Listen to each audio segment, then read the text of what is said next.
Happy Mother's Day to all mothers on the earth. Let's make something special.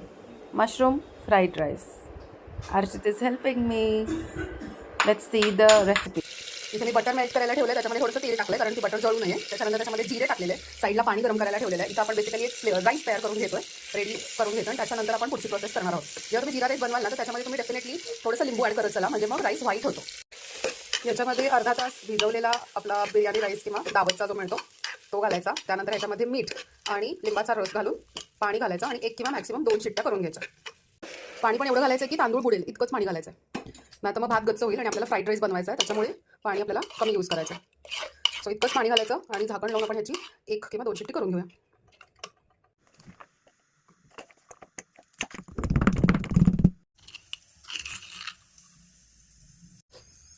आता आपण main gravy बनवतोय. त्याच्यासाठी again तेल आणि बटर मी एका हंडीमध्ये घेतलेलं आहे. हे मेल्ट होऊन द्यायचं आहे आपल्याला आणि त्याच्यासोबत तयारीमध्ये मगाशी जे आपण गार्लिक आणि ब्लॅक पेपर क्रश केलं होतं ते, सम अनियन्स अँड चॉप मशरूम्स. कोणत्याही शेप आणि साईजमध्ये तुम्ही मशरूम्स कट करू शकता.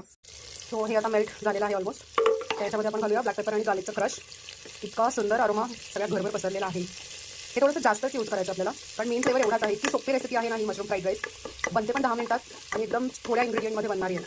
सो हे थोडंसं असं छान खरपूस होऊन द्यायचं आणि त्याच्यानंतर आपण ह्याच्यामध्ये कांदा ॲड करणार आहे.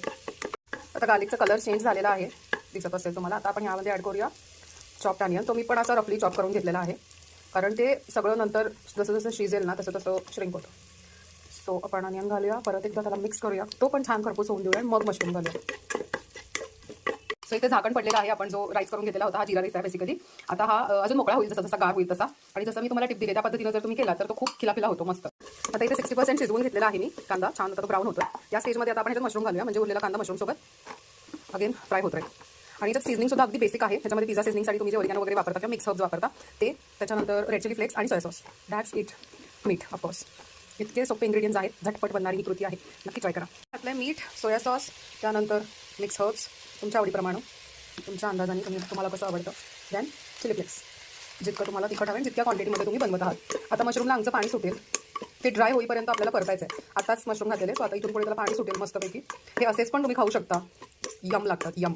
So as you can see जसं जसे मशरूम शिजायला लागतात तसं तसं पाणी रिलीज करायला लागतात. तर तुम्हाला पाणी दिसत असेल, हे आपल्याला आता पूर्ण ड्राय करून घ्यायचं आहे. आणि त्याच्यानंतर मी ते भात मोकळा करून घेतला आहे, तुम्ही बघू शकता.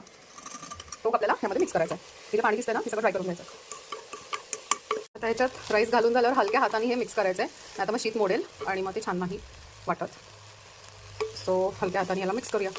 दिसतोय सुंदर. आता याची एक वाफ काढून घेऊया, म्हणजे दोन्ही छान मिक्स होईल आणि वरून तुम्ही कोथिंबीर घालून हे सर्व करू शकता.